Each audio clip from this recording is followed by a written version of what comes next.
In ons laaste praatjie oor die aanloop na die kruis toe, noem ek Maria se salwing of ware aanbidding.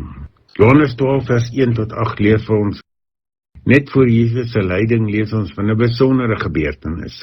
Maria neem 'n fles baie duur nardesolie en sy salf Jesus se voete. En sy vee dit af met haar hare. Die hele huis word gevul met die geur. Onmiddellik is daar kritiek. Judas sê, hoekom is hierdie olie nie verkoop en die geld vir die armes gegee nie?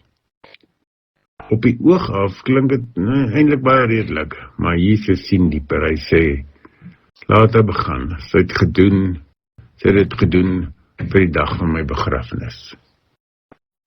En wat sien ons hier? 2 reaksies op Jesus. Aard van berekening, hy, Judas, alles word geweeg, bereken, gekritiseer. Selfs aanbidding word bevraagteken.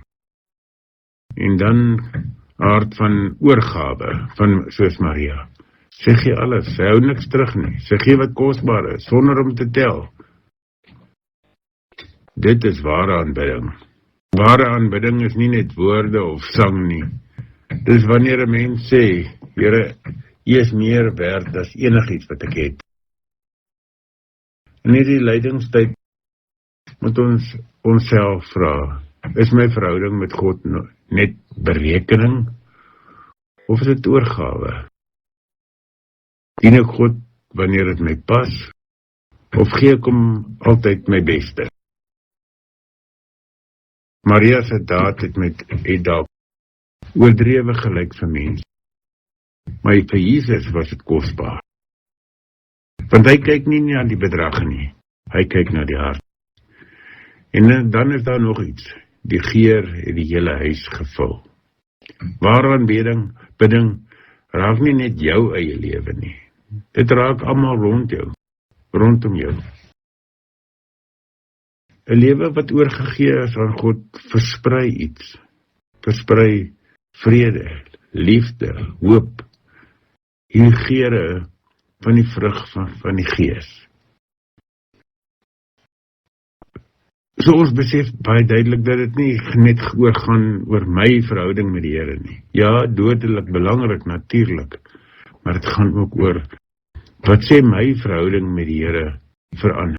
Hoe beleef ander? Mag ons in hierdie tyd voor Paasfees weer leer wat dit beteken om werklik te aanbid. Nie halfhartig nie, nie berekend nie, maar met alles wat ons is. Ons het soveel voorbeelde in die skrif waarna ons kan kyk. Kom ons kyk bietjie na Maria en haar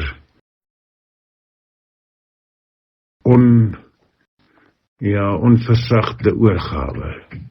Heeltemal, totaal, met alles wat sy het, alles wat haar kosbaar is.